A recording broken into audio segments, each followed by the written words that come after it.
tanto, un método importante que se utiliza en la atención integrada en el mundo. De hecho, la gestión de casos existió antes de que comenzáramos a hablar sobre la atención integrada. Pero de hecho, la gestión de casos es parte de este nuevo campo que se llama atención integrada. La gestión de enfermedades, la gestión de condiciones crónicas, gran parte del trabajo que se ha hecho en la atención integrada en México se ha enfocado en la diabetes como una gran preocupación de salud pública y médica. Entonces, hay programas de prevención, tratamiento y gestión de enfermedades muy costosas, peligrosas, condiciones crónicas. Y hay otra manera para pensar en la atención integrada. Con todos estos antecedentes o raíces y ramas, todo esto tiene algo que decirnos con respecto a lo que se llama atención integrada. Por lo tanto, en el centro, en el corazón de la integración, del concepto de integración, tenemos el macronivel y el mesonivel y el micronivel, el financiamiento, la regulación, la entrega de servicios, la atención clínica. Y aquí tenemos algo que se llama el continuo de la atención. No sé si utilizan este término en México, se utiliza en el mundo en diferentes idiomas. ¿Y a qué se refiere este continuo de atención? Es una organización de multiservicios, un sistema o una red. Son muchos diferentes servicios, organizaciones que dan los servicios o una red integral, como lo llamarían ustedes.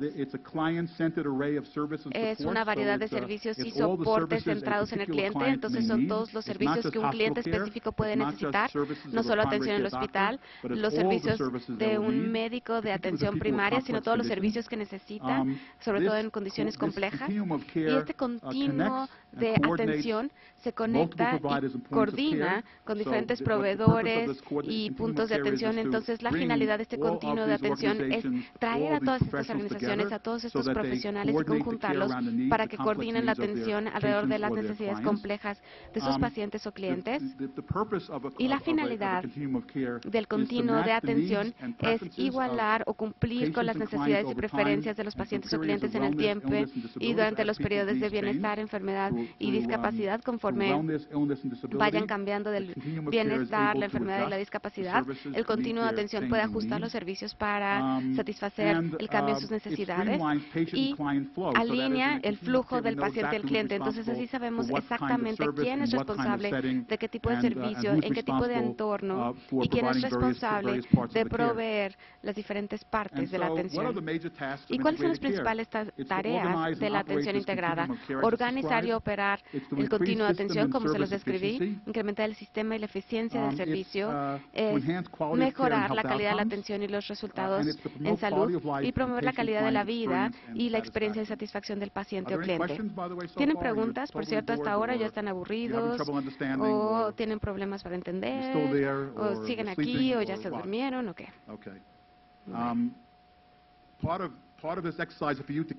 Parte de este ejercicio es que ustedes también me mantengan despierto para que no me quede dormido mientras hablo. Entonces, si tienen preguntas o comentarios, agradecería que los mencionaran. ¿Cuáles son los objetivos del paciente-cliente en la atención integrada? Bueno, las necesidades y las preferencias personales y los valores de los pacientes están en el centro de los servicios. Todo lo que hacemos comienza con darle servicio al cliente o al paciente. Si el sistema diseñado no aborda las necesidades especiales de las poblaciones únicas, no vale la pena hacerlo. Tiene que haber un amplio rango de necesidades cubiertas de manera coordinada, no solo necesidades médicas, sino también sociales, funcionales que ya mencionamos, ambientales, de alojamiento, transporte, apoyo familiar. Los servicios son flexibles y accesibles para los pacientes o clientes cuando y en donde sean necesarios.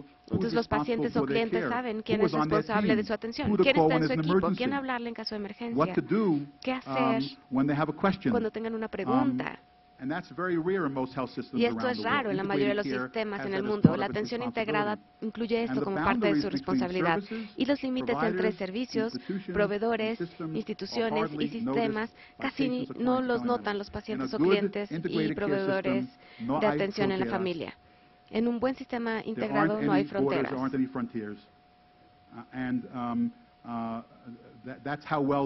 Y Así de bien está diseñado el sistema. Y de esto trata la atención integrada. Y por cierto, hay modelos de esto en el mundo.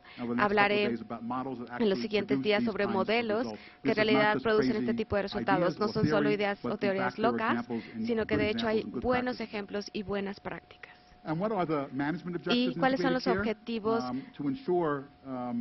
de atención gestionada? Hay que asegurarse de las interconexiones a nivel del sistema de la red profesional de cliente, mantener las funciones necesarias de respaldo y soporte. Las organizaciones de atención integrada tienen una entidad de financiamiento, recursos humanos, capacitación y están integrados en el sistema para poder apoyar la entrega de servicios y también asumen la rendición de cuentas y responsabilidad clínica, de calidad y fiscal. Una entidad, un equipo responsable por todos los servicios que se proporcionan en el sistema en donde se proporcionan y también son responsables de los resultados de la atención. ¿Les suena muy ajeno esto? No sé qué tan ajeno les suene. ¿Alguien quiere levantar la mano y por favor decirme si les suena muy extraño para México? ¿Hay ejemplos en México en donde ya ocurran algunas de estas cosas? ¿En dónde?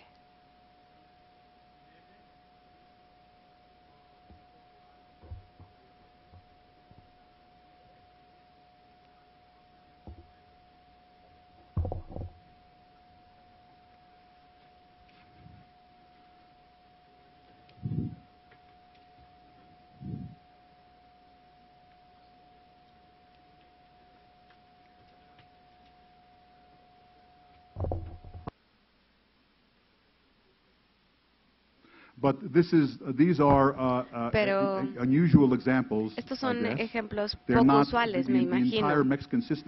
No todo el sistema mexicano está integrado, pero estos son solo ejemplos que provienen de diferentes lugares.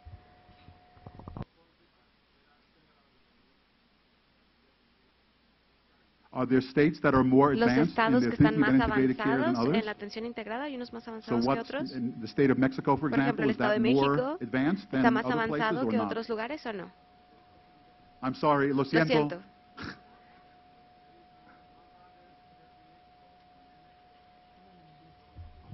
Yes.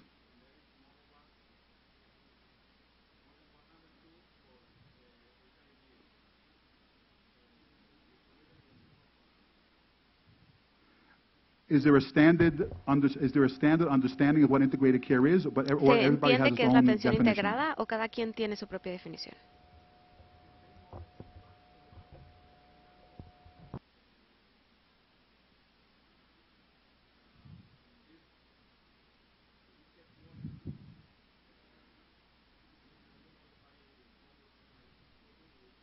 Tú habla inglés más mejor que yo hablo español, señor.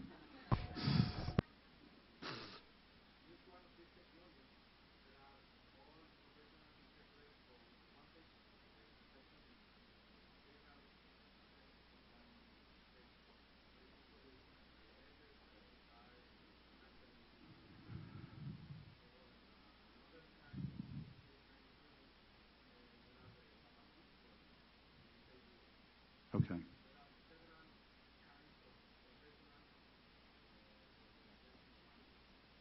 And beyond integrated medicine, más allá de la medicina integrada, ¿qué papel desempeña la profesión de enfermería? Más allá de la medicina integrada, ¿qué papel desempeña la profesión de enfermería? Pardon me, yes? There's a master's in... Hay una maestría en...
But what about nursing? Is Pero ¿qué nursing ocurre con la involved at all enfermería? in the ¿Las discussion enfermeras about están integrated care? Yes. involucradas en la discusión?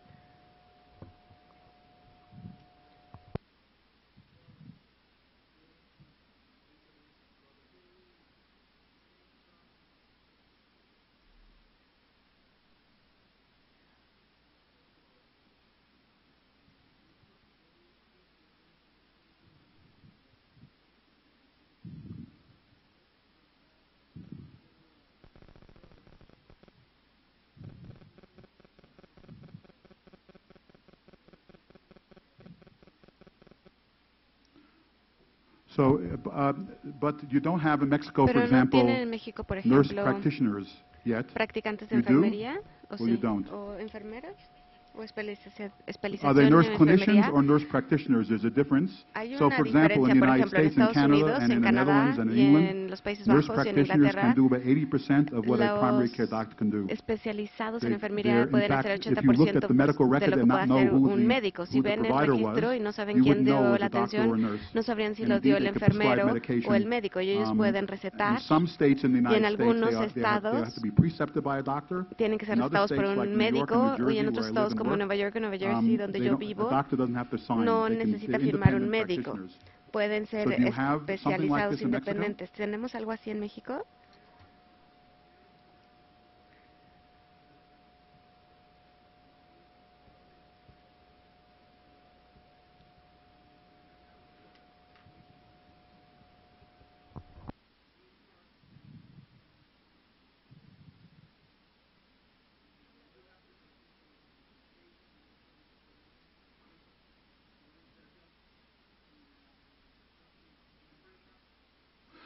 Well, I just wanted to raise here that integrated care Quiero tends decir que la atención to create, integrada suele create new roles for people to nuevos play in papeles the health system. y nuevos So roles you've para la gone very gente. far Entonces, that direction ustedes ya by avanzaron creating a mucho en esta medical dirección, specialty in creando la integrated especialidad medicine. médica de medicina And it seems to me, integrada. if you look at Y the me history, parece que si ven the experience of la other historia, la countries in developing experiencia de otros integrated care países, systems, the next conforme han desarrollado sus group sistemas de of atención integrada, professionals were el nurses. siguiente grupo de Nurses profesionales began to son develop los enfermeros. specialties in integrated Los care, enfermeros empezaron a or become desarrollar nurse practitioners, and they especializaciones were en la extremely atención important to integrada o se success of the volvieron integrated care program as well. Did especializados you y want to say fueron muy something or no? exitosos No? en el desarrollo del programa. ¿Alguien quiere decir algo? Yo entiendo, ¿cómo se dice? I understand every third word, but I'll try to understand.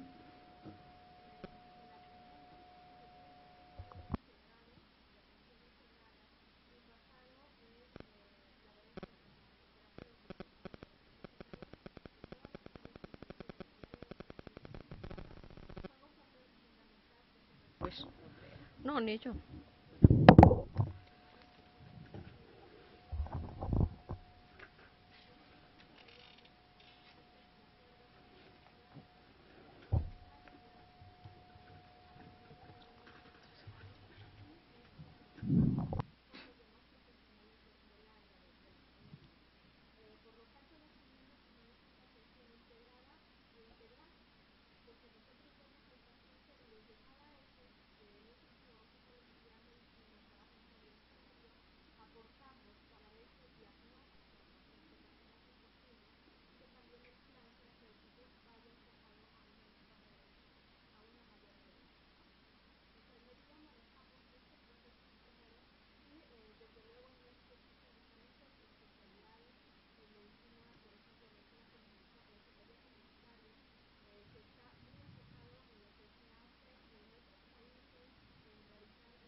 And so in the U.S. we have community health nurses, Entonces, the same en thing. Estados Unidos tenemos enfermeras comunitarias.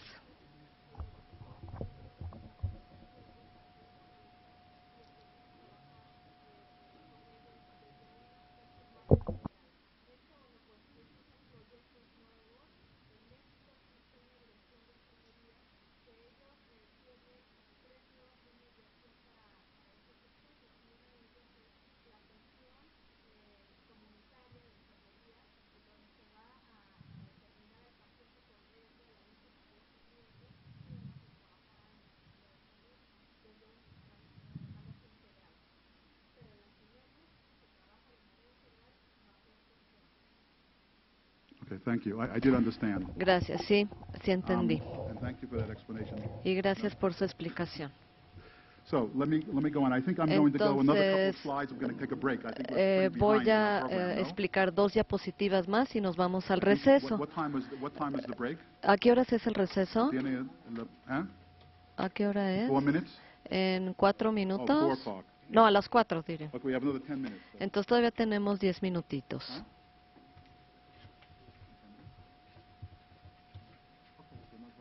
Okay, so I will speak 5 more minutes and then we'll have a break. Entonces, bueno, en 5 minutos vamos a tener el próximo receso.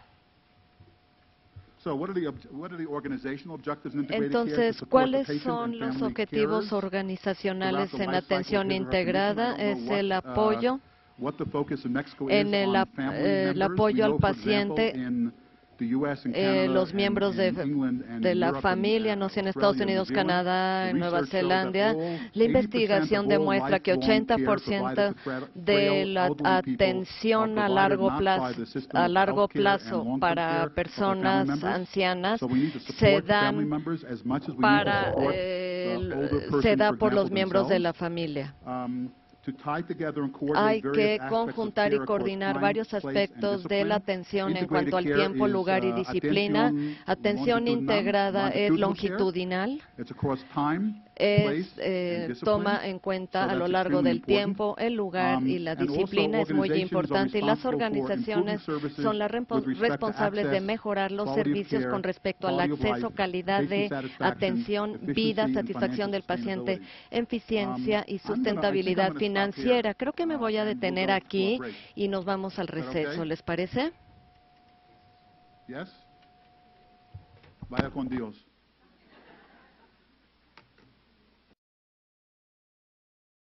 Para el sistema mexicano. No es ajeno a ninguno de nosotros los problemas tan serios que enfrentamos en la práctica cotidiana de la atención a los pacientes en el primer nivel de atención. No es ajeno para nadie que existen brechas en la continuidad de la atención de los pacientes en el primer nivel. Enfrentamos distintas dificultades en donde el médico especialista en medicina integrada tiene probablemente uno de los retos más importantes a enfrentar. El doctor Gustavo Artaza es actualmente integrante de la representación en México de la Organización Panamericana de la Salud. Debo decirles que estamos en extremo contentos que nos acompañe porque su agenda ha sido llenísima el día de hoy. Entiendo viene del Instituto Nacional de Salud Pública y va después de esta conferencia a atender otro compromiso más. Sin mayor preámbulo, quisiera comentarles que el doctor Artaza estudió medicina en la Universidad de Chile. En la misma universidad se especializó en las áreas de pediatría y de cardiología pediátrica y realizó estudios de posgrado en administración y gerencia de servicios de salud. Él ha tenido una encomienda muy importante en las gestiones anteriores del gobierno de la República de Chile, porque ha encabezado una de las mayores reformas de la salud en el país de Sudamérica, y bueno, eso le ha dado una proyección impresionante a tal grado que toda esa experiencia que ha acumulado lo han traído afortunadamente a México a colaborar con la Organización Panamericana de la Salud. Doctor Gustavo Artaza, le agradecemos infinitamente su presencia y le doy el uso de la palabra, lo recibimos con un cordial aplauso.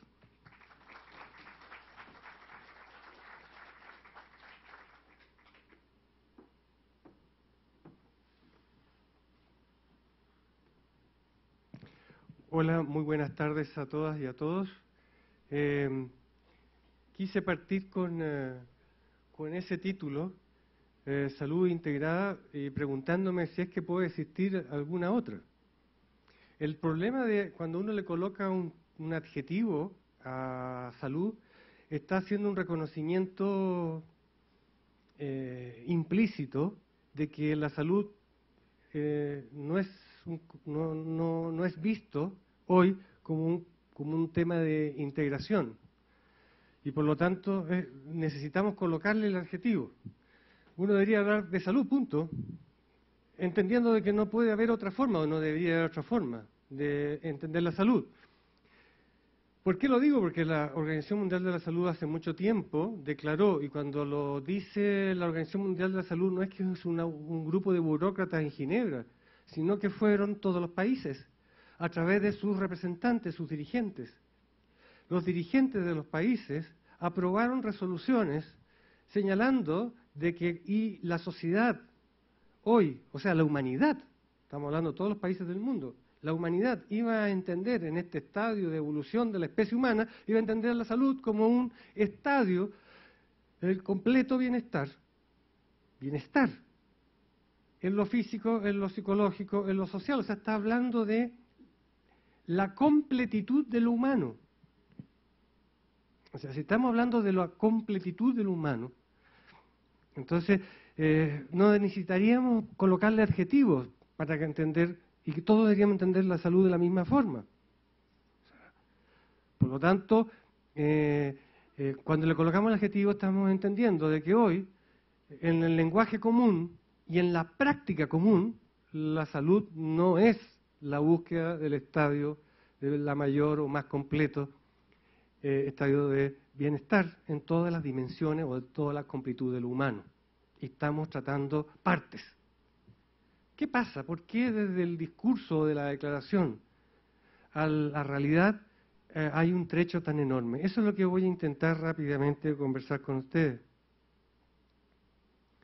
Esto es lo que sucede en los países de Latinoamérica. Esa es una radiografía de los sistemas de salud. Los sistemas de salud son estos, son segmentados y fragmentados. Segmentado, ¿cuál es la definición de segmentación? Que cada grupo socioeconómico, o sea, cada segmento socioeconómico tiene su propio sistema sanitario. Y fragmentado significa de que está compuesto por partes que no conversan o que no cooperan entre sí. ¿Por qué tenemos esto en casi todos los países latinoamericanos? Porque tenemos la realidad de que las sociedades son profundamente estratificadas.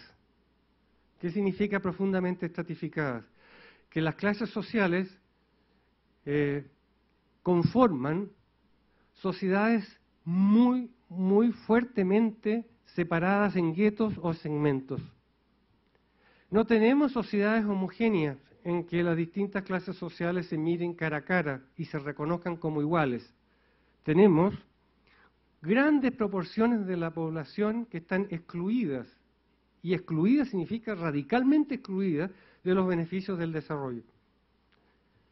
Esto implica entonces que, dado a que los sistemas de salud son resultado de las construcciones sociohistóricas y de los procesos políticos, no son obras de que vino una nave espacial con unos marcianos y nos dejaron los sistemas de salud en los países latinoamericanos. Es producto de las luchas sociales. Y por lo tanto, cada grupo social luchó por sus propias conquistas. Y así tenemos que las clases con más recursos económicos tienen sus seguros privados. Y tenemos nosotros que los trabajadores formales que tienen un empleo formal, etcétera, tienden a tener o una caja o una mutua o una institución de seguridad social. Y tenemos que las clases pobres no tienen nada y normalmente son los ministerios de salud o secretaría de salud, según el nombre que le coloca a cada país, que de alguna manera trata de resolver sus problemas. Y si a eso le agregamos que en las últimas décadas lo que tuvimos fue un cambio brutal del concepto del rol del Estado, en la cual pasamos de un Estado productor, un Estado fuerte en el sentido de estar en todos los aspectos del cotidiano de la vida de los ciudadanos, a un Estado que se repliega, que se empequeñece para dejarle espacio al mercado. Todos los países latinoamericanos vivieron ese cambio, un cambio muy drástico en los 80, desde un rol del Estado hacia otro rol del Estado, en la cual el rol del Estado pasa a ser solo un rol subsidiario. ¿Qué significa subsidiario? Encargarse de los pobres, mientras esos pobres no acceden a los frutos del crecimiento económico producto de las leyes del mercado.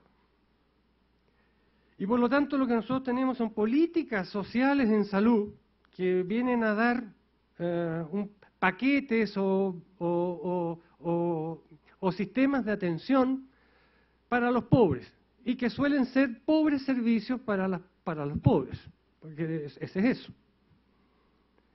Y por lo tanto, en distintos países latinoamericanos tenemos distintos arreglos de pequeños paquetes o canastas o qué sé yo, para dar un piso, entre comillas, un piso ético, un piso digno, que sabemos todos perfectamente que significa pocas cosas para los pobres.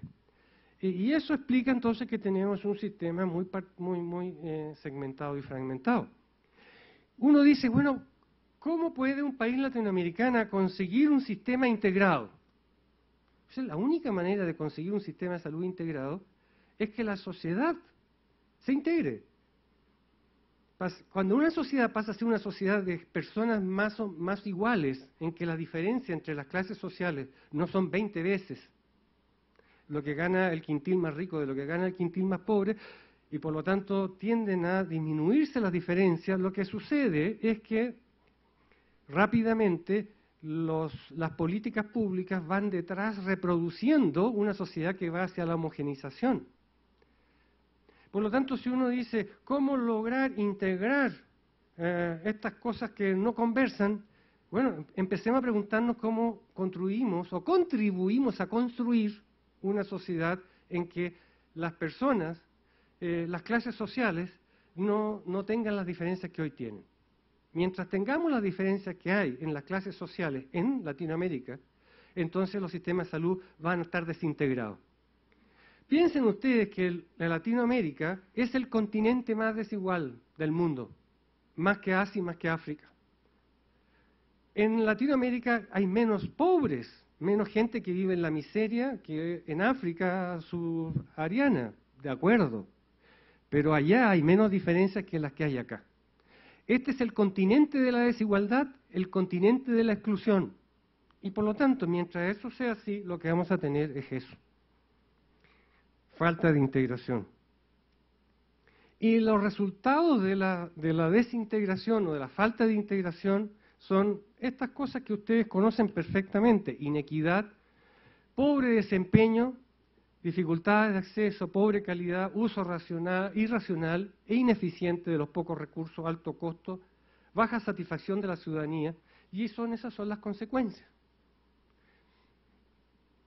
Uno se dice, ¿cómo? ¿Qué lógica tiene que un país que tiene recursos escasos no los utilice bien mancomunando los esfuerzos? Uno dice, bueno, es sentido común. Cuando a uno le sobra el dinero, entonces uno dice, bueno, me da lo mismo como lo use.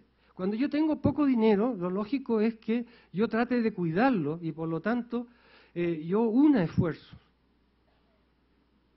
Eso dice el sentido común, pero ustedes saben que el sentido común es el menos común de los sentidos.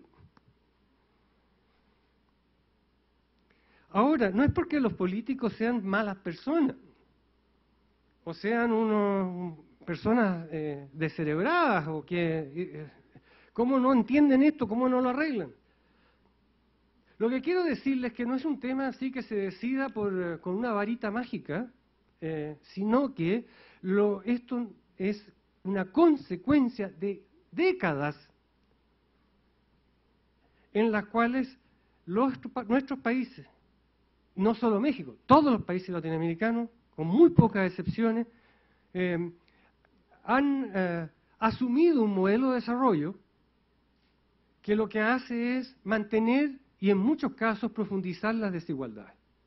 Entonces, lo primero que quiero yo provocarles con esta introducción es, si ustedes quieren ser trabajadores de la salud con un pensamiento sistémico, holístico, integrador, entonces los invito a trabajar en política en el gran sentido, en política en la grande, no en la pequeña, de la pelea pequeña, de la sucia política o de la política de la pequeña negociación.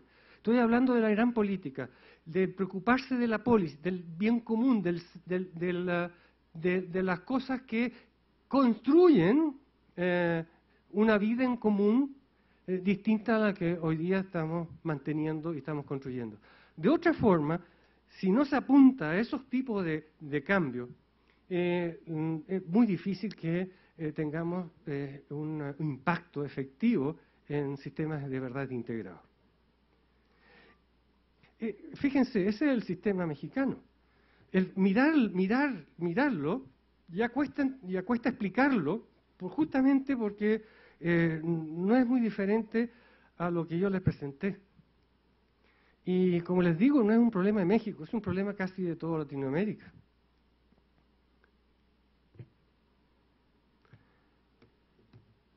A eso le agregamos que el sistema de educación y el sistema de salud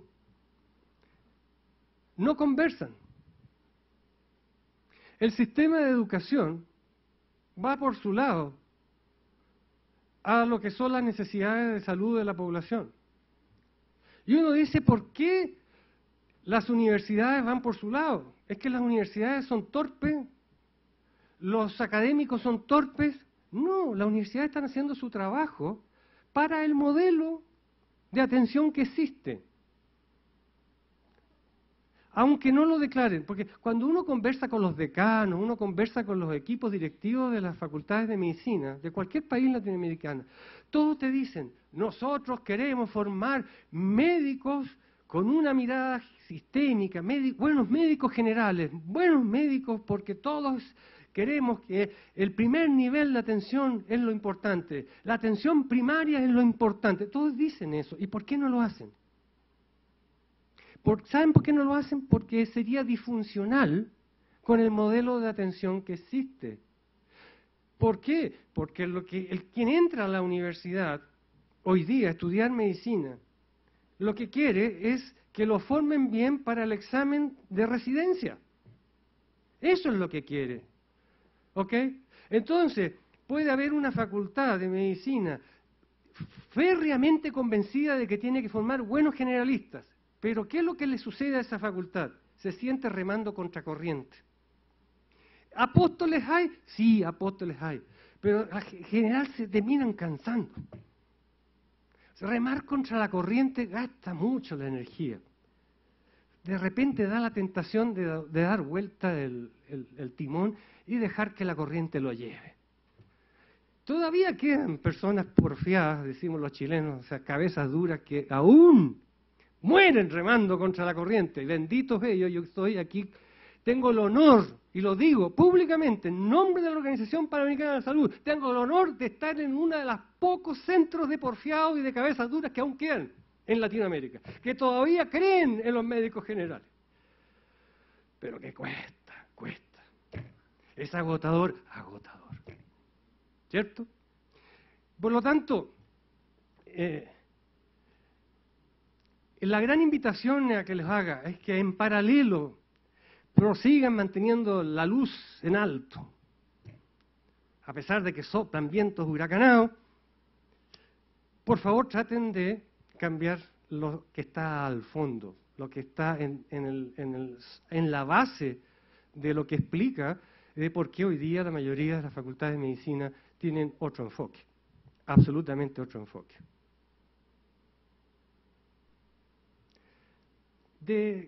Díganme, hoy día todos quieren ser neurocirujanos.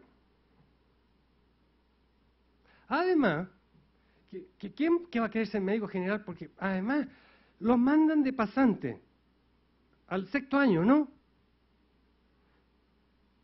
Y si yo fuera pasante, yo no volvería nunca más a la atención de primer nivel, no querría verla, porque es como para que te espanten. Es como para que te colocan una vacuna contra lo que ustedes están propugnando. Es una vacuna anti-integrativa. Lo único que quiere ese joven es salir huyendo de ahí y para volver a ¡ay, hospital, protégeme!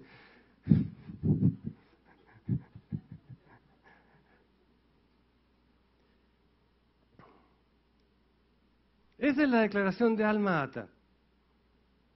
Y la declaración de Alma-Ata lo que busca es esa, la palabra integral aparece a cada rato, cada 5 líneas aparece la palabra integral. ¿Por qué? Porque los que están ahí, obvio, si hacen una declaración de que la salud es todas las dimensiones del humano, desde que nace hasta que muere, en un contexto sociohistórico donde el hombre vive, donde la mujer vive. El hombre no vive suspendido en el aire, el hombre es un ser histórico social, vive y se hace en la relación, en el vínculo. Por lo tanto, el hombre se construye en comunidad, en lo colectivo. El hombre es temporal, las cosas suceden en un vector que es el tiempo, y en el otro vector que es la historia, y en el otro vector que es el hábitat, y en el otro tiene todos los vectores que ustedes quieran, porque la completud del humano habla de lo multidimensional. Y por lo tanto, lo que uno observa o comprende es que todo lo que haga que los distintos vectores conversen, se enreden, bailen, como en un tango, los tangos de los argentinos. Qué manera más bonita de enredarse, ¿no? Entonces, ¿cómo se integran los distintos vectores? Eso es la completitud del humano. Y por lo tanto, Alma-Ata lo que hace es decir, desde ahí, entonces, influyamos y proyectemos, iluminemos cómo queremos que funcionen los sistemas de salud. Pero a 32 años de Alma-Ata no ha pasado mucho, y todo lo contrario, los resultados han sido malos. Las desigualdades son mayores, cada vez estamos más justamente al revés, más desintegrados. Bueno, estos son los elementos que para la Organización Panamericana de la Salud constituyen los elementos esenciales de un sistema construido en base a la estrategia de atención primaria de salud. Y estos son los requerimientos que ustedes los conocen todos, yo no necesito convencerlos de eso. No tengo por qué venir aquí a predicar en algo que ustedes son los primeros que comprenden eso. Yo debería ir a otros lados a hablar de esto, no aquí. Me da vergüenza insistir en temas que ustedes convencen. Y este es, digamos, un buen gráfico que ilustra la conceptualización de la organización en un modelo basado en valores de la atención primaria de salud, que tiene a la salud como un derecho al centro, la solidaridad y la equidad. Y, oh sorpresa, esta es la expresión gráfica de lo que debería ser un sistema de salud integrado, en la cual el centro es justamente donde se desenvuelve lo humano, que es en la comunidad, en el hábitat, en el territorio, en vida en común, ¿eh? en los diversos tipos de familias, porque no hay un tipo de familia, lo saben muy bien, los diversos tipos de familias, y en el universo, que es cada persona humana. Y por lo tanto ahí el primer nivel de atención, que es quien vive en ese entorno, y el que debe articular todo el sistema. Hoy día, evidentemente, quien articula todo el sistema no es la persona en un contexto de comunidad, sino que es la ultraespecialidad. ¿Y ahora por qué? ¿Qué pasó de Alma-Ata ahora o qué no pasó? Bueno, lo que pasó es muy claro y ustedes lo saben. Quien ganó la guerra no fuimos los de Alma-Ata, fue el modelo neoliberal el quien ganó la guerra hasta el momento, y por lo tanto es el paradigma ideológico imperante. Y junto con ese modelo ideológico lo que hay es la industria médico-industrial. Y como mirada industrial lo que mira son partes, y por lo tanto van a haber órganos. Y por lo tanto es una industria en la cual entra un input, en la cual viene un señor y ve el hígado, el otro ve el riñón y qué sé yo, y saldrá un señor en un cajón o saldrá caminando, pero fue examinado por partes. ¿Y por qué fue examinado por partes? Porque es como un garage en la cual uno ve el carburador, otro ve... Carburador ya no existe, ya se me salieron los años. La bujía, ya existe, también tampoco ya existe esa cosa. Bueno, en la cual evidentemente es un proceso, una cadena en la cual la agregación de valor, como se dice ahora, está justamente en eso. Entonces, ¿qué te extraña?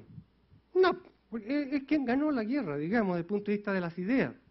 Y fíjense que lo que requiere este modelo para funcionar es que haya consumo, y eso significa que la tecnología tiene que renovarse cada vez más rápidamente y que, por lo tanto, en esa espiral de renovación de las tecnologías, el conocimiento cada vez sea más parcelado, porque las máquinas son cada vez más complejas y, por lo tanto, requiere de personas que manejen cada vez una parte más específica de la máquina, y etcétera, etcétera, etcétera, etcétera. Es el modelo que hoy día tenemos, y en el combate de las ideas es el que ha ido ganando. Entonces no es de extrañar.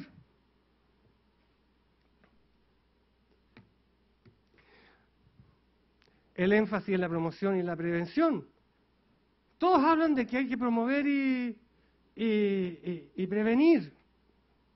Es muy polite, es muy top decirlo, es muy elegante, es muy diplomático. No hay quien en un discurso no lo diga. Aunque un discurso sea políticamente correcto, tiene que hablar de la atención primaria en una parte y tiene que hablar de la promoción y la prevención en otra. Y todos aplauden y se van felices. Pero nada de eso sucede. ¿Por qué? Porque necesitamos más gente enferma para que se mueva la máquina. Y fíjense qué curioso, porque todas las campañas de promoción o de prevención hablan del autocuidado.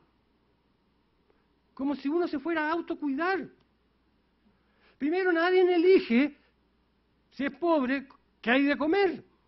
Anda a comer saludable, lo más caro que hay. Hay que ser rico para comer saludable. Si eres pobre, jodiste. Tenés que comer mal.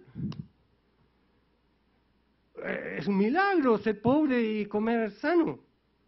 No le anda una cosa con la otra. Entonces, autocuidarse. Y segundo, el cuidado en salud nunca es algo personal o individual. Eso es otro concepto que nos metieron los que ganaron la batalla ideológica.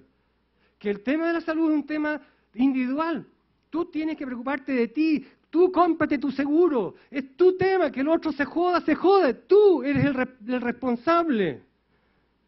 Se acabó esto del bien común, que la salud es un bien social, que se construye en lo colectivo, en lo comunitario. Eso perdió la batalla, la idea, señores. ¡Perdimos!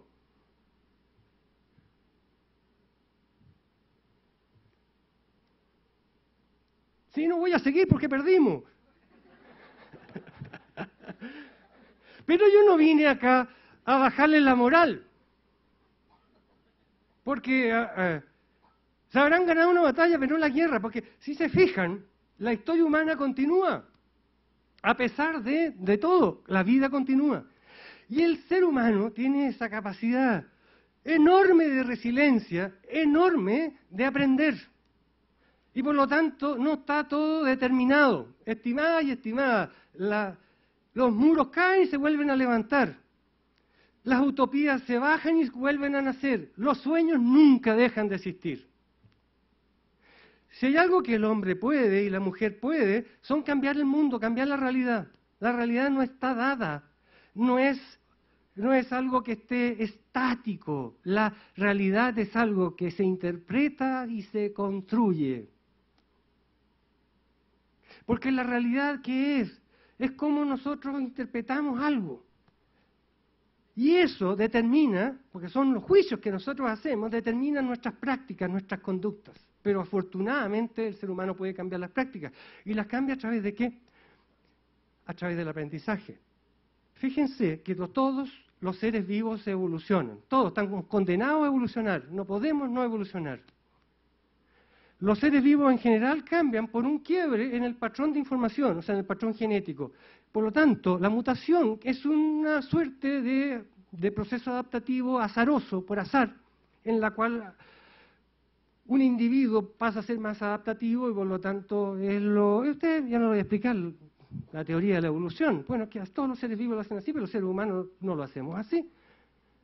Los seres humanos evolucionamos por aprendizaje. ¿Por qué? Porque tenemos el lenguaje, fíjense, tenemos el lenguaje.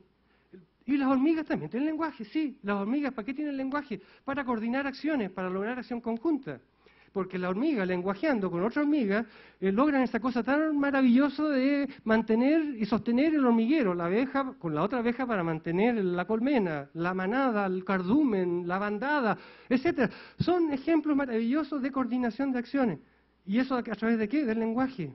Sin lenguaje no podrían entonces ponerse de acuerdo. Y no habría hormiguero, no habría colmena, no habría bandada, etcétera, etcétera. El ser humano, ¿por qué lenguajea? Sí, lenguajea porque necesita coordinar acciones. Y las acciones que son prácticas, las conductas. ¿Y qué es la cultura de una sociedad? Son las prácticas reconocidas y aceptadas como las que deben ser, punto. Eso son una cultura. Y las culturas son lo que explican cómo las sociedades constituyen realidad.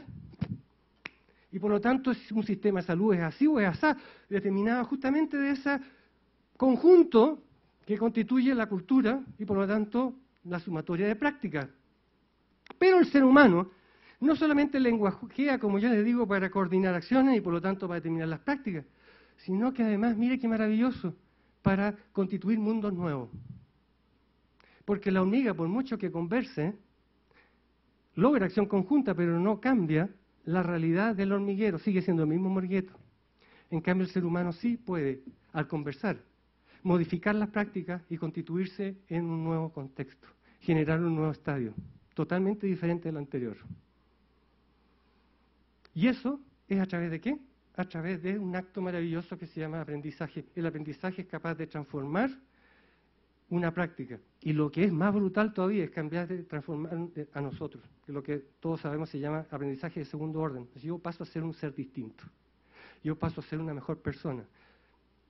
Por lo tanto, lo que yo les estoy tratando de transmitir es que sí, lo que hoy día tenemos, que explica un modelo absolutamente desintegrado, en la cual vemos al ser humano por pieza, es funcional a un tipo de práctica y un tipo de cultura, que tiene a la base una determinada manera de pensar la realidad o de entender la realidad, que hoy se llama las ideologías. Pero quiero decirles que eso, a través del aprendizaje, lo podemos cambiar. Y por lo tanto, ustedes, trabajadores de la salud, que quieren mirar integrativamente, los invito a ser los mejores conversadores del mundo. Y el mejor conversador es el mejor escuchador. El que es capaz de escuchar lo que piensa la mujer, el hombre sencillo, sus necesidades, y transformarlos en una inquietud con tal potencia que genere aprendizaje y capacidad para cambiar nuestras prácticas, cambiar nuestra manera de entender la realidad y construir un mundo nuevo. No hay otra vía, no hay otra vía para que la medicina, la salud, se entienda de verdad como un todo integrador. Con paciencia, con persistencia, sobre todo con mucha persistencia, es posible. Estamos aquí en una universidad, ustedes constituyen un colegiado. Por lo tanto, ¿qué mejor que el motor de este colegio, de esta agrupación, sea este desafío, este sueño? Cambiar el mundo para integrar la medicina. Éxito. Un abrazo.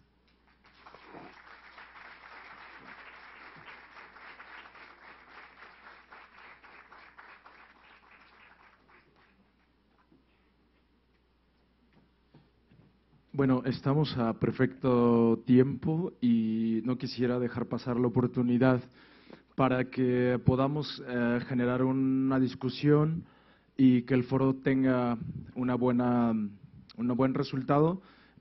Quiero direccionarlo porque ahora mismo en este salón hay médicos integristas que se desenvuelven como directores de los llamados centros avanzados de atención primaria en el Estado de México, por ejemplo. Quiero incitar a los médicos residentes que tienen rotaciones en los centros de atención primaria. Me parece que es importante que los proyectos de atención integrada que varias de las asociaciones en el país están tratando de implementar puedan encontrar un marco lógico y puedan encontrar un marco de referencia en estos preceptos. Entonces, tenemos tiempo, el micrófono, entiendo, está listo ya para ceder la palabra. Si nos hacen favor, levanten la mano. Si no hay 10 participaciones, no nos vamos, no se crean. Pero sí les pido, les suplico, invito a toda la gente de los servicios, de la gente del Instituto Nacional de Geriatría que está teniendo un interesantísimo proyecto para la atención primaria del envejecimiento, que pueda también generar una intervención. Me encantaría escuchar a los representantes de los secretarios de salud de Jalisco, de Morelos, de Estado de México, y bueno, entonces abrimos la discusión, y claro, la gente del Senaprece, por supuesto. Les pido que levanten por favor la mano para hacer las preguntas o las intervenciones que consideren necesarias.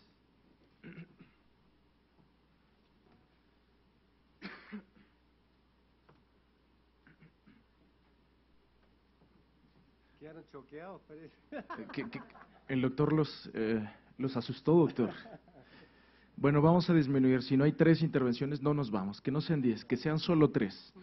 Entonces, bueno, yo me voy a permitir direccionar a la gente del Senaprece y a la gente que está aquí que participa en un MS, porque ahí hay un punto importantísimo, una brecha importantísima que hay que cubrir para la atención primaria de la salud en este escenario de conexión con las unidades de especialidad. El doctor creo que estaría interesado en escuchar las intervenciones, entonces por favor les pido podamos hacer un comentario.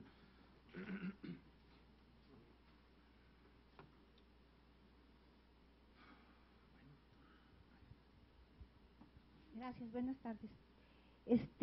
Yo estoy totalmente de acuerdo con usted porque yo creo que manifestó lo que la mayor parte del auditorio siente y nos preocupa profundamente, que es cómo romper esa inercia en la que estamos. En el instituto, por ejemplo, estamos con un proyecto precisamente de atención primaria en donde vamos con la gente operativa y en donde les exponemos todo eso, en donde ellos, que son los que lo viven, están convencidos, pero sienten una impotencia de poder generar un cambio cuando ven una desintegración inclusive dentro de sus unidades, porque parece mentira, pero para poder hablar entre médico, enfermera, trabajadora social hay problemas, ¿no? Es el lenguaje, esa comunicación que a veces es tan difícil hacerla dentro del mismo equipo de trabajo, se ve reflejado hacia arriba. Entonces, ¿cómo poder generar o cómo separarnos de la profunda pues fuerza que tiene el mercado? Porque la verdad es que la enfermedad está siendo vista como un negocio y cada vez uno ve cómo está creciendo más ese negocio y los que estamos del otro lado estamos buscando estrategias de cómo poder pues generar ese cambio. Estamos yendo al operativo, pero creemos que hacia arriba también tendría que haber cierta directriz de que se tiene que hacer un cambio sustantivo. Yo no tengo ninguna receta, desgraciadamente, ojalá la tuviera, pero sí creo, y voy a hablar otra vez del sentido común, que es el menos común de los sentidos.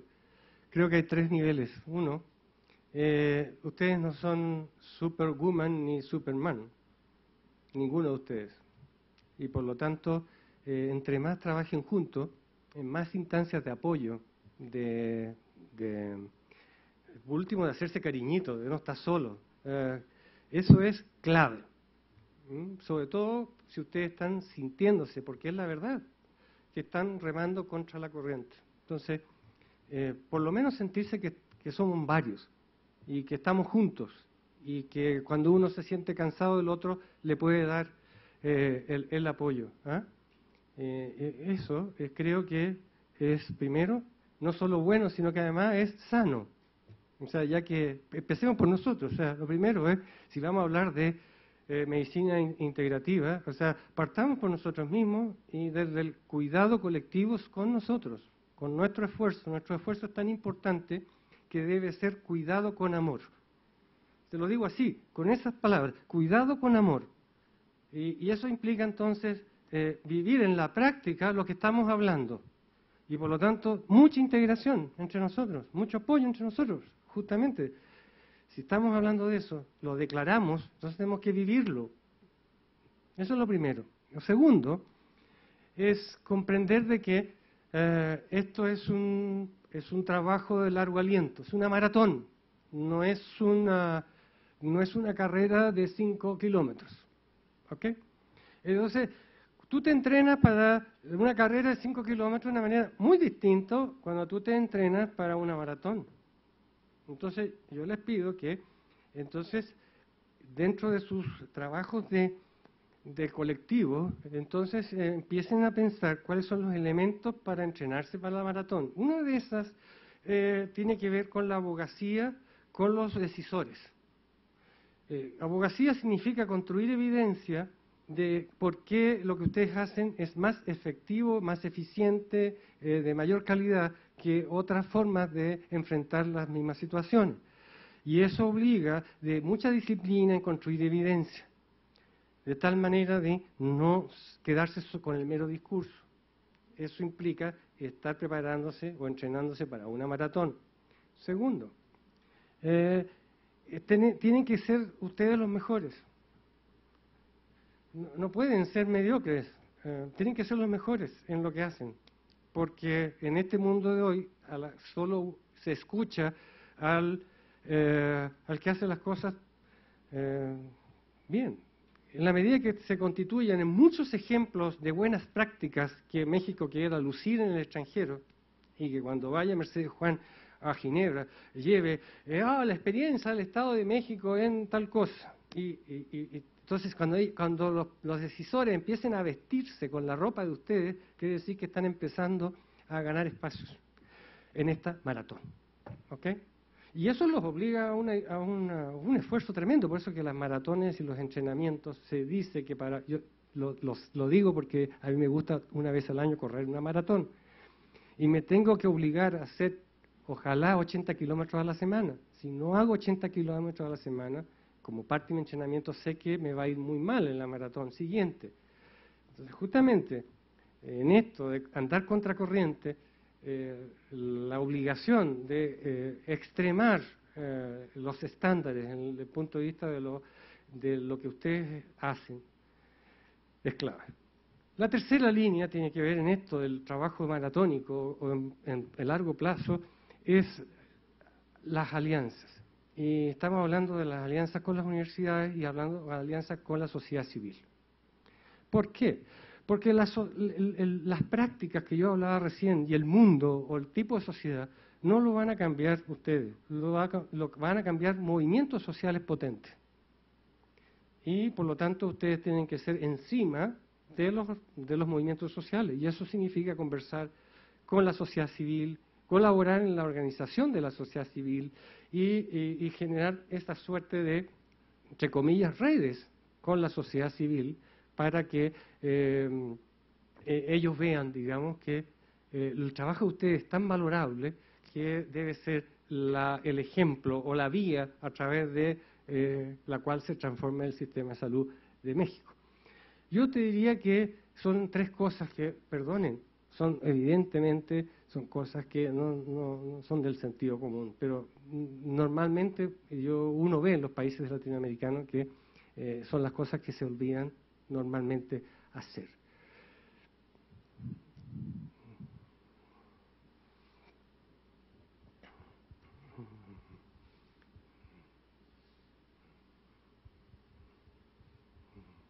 Respeto a los que están atrás de mí, me voy a sentar, discúlpenme por favor. Me ha encantado su plática porque nos hace reflexionar mucho en el modelo de salud que tenemos actualmente en México. Es muy lamentable que 9 instituciones de salud existentes de manera oficial no nos pongamos de acuerdo para homologar criterios para las acciones y para los procesos. Sin embargo, tampoco me desanimo porque hemos avanzado paulatinamente, aunque no como quisiéramos. Ahora hay modelos para el abordaje de enfermedades crónicas que son el principal problema de salud pública en México, como la diabetes, la hipertensión, que están intentando de alguna forma homologar procesos y criterios en una forma de medicina integrada. En este sentido, un equipo multidisciplinario trabaja en pos de un solo paciente, ¿no? Un modelo hermoso, por supuesto, sin embargo no vemos el resultado todavía. Es muy lamentable que no tengamos resultados contundentes.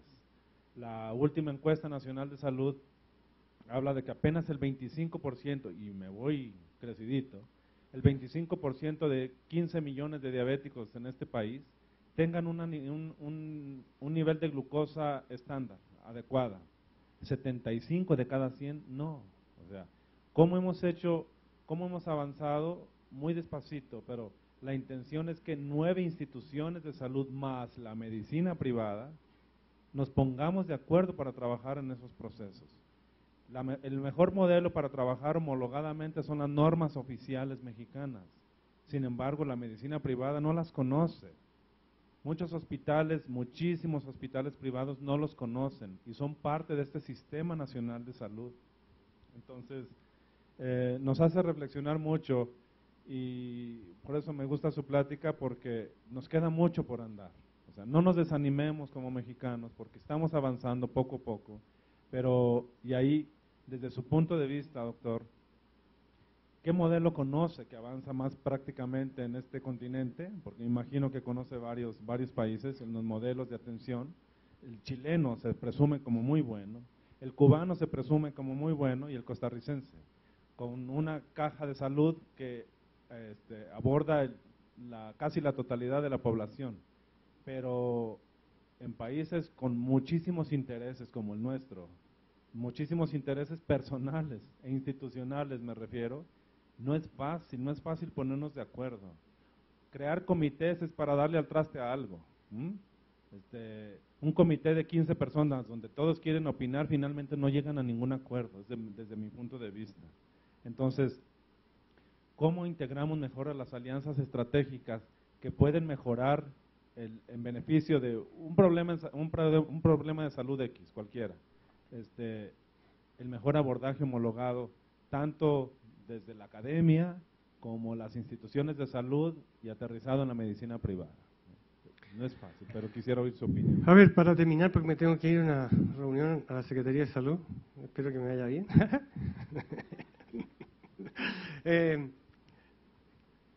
Mire, si ustedes miran todo lo que les falta, es para desesperarse. O sea, más de alguno va a salir con ganas de tirarse del teposteco para abajo, no sé. Del teposteco, ¿sí? Ya. Entonces, mejor no miren lo que falta, porque es realmente para entrar en depresión. Miren lo que han logrado. Porque hace, ¿cuánto? 4 o 5 años lo más probable es que no existía este órgano colegiado, no tenían estas reuniones. Escuché de ti, de que aquí hay gente de varios estados y que ya hay la experiencia aquí, la experiencia allá. Entonces, a ver, les voy a decir algo de corazón. En salud, los que trabajamos en salud, solemos mirar siempre las brechas, lo que no funciona. Entonces, siempre andamos con la lista de quejas. Y desde la lista de quejas nada vas a remediar, nada vas a remediar. Es como el marrano o el cerdo que está en el barro y que ve solo barro y va a revolcarse en el barro y no va a haber más. Haga lo que haga el pobre, no va a haber más que barro. Cuando tú estás dentro de la problemática, solo ves problemas y no ves... No. Tienes que salirte, mirar desde el balcón, mirar lo logrado y tratar de ver lo que funciona, lo que ha funcionado en ustedes. Y desde allí proyectar hacia adelante. Es eso. Normalmente uno donde más saca fuerza es de lo que funciona. Y normalmente uno sale de los quiebres conectándose con cosas positivas, nunca de lo negativo. Les pongo un ejemplo tonto. Si yo entro en crisis con mi pareja, estamos ahí muy mal, a punto de divorciarnos. Entonces, a mí me vino por invitarla a cenar, en un lugar romántico, con mariachi, flores, velitas, porque quiero arreglar la situación. Entonces, hola, ¿cómo estás? Que estás linda, qué bella. Y yo le digo, para empezar a platicar, le digo, ¿te acuerdas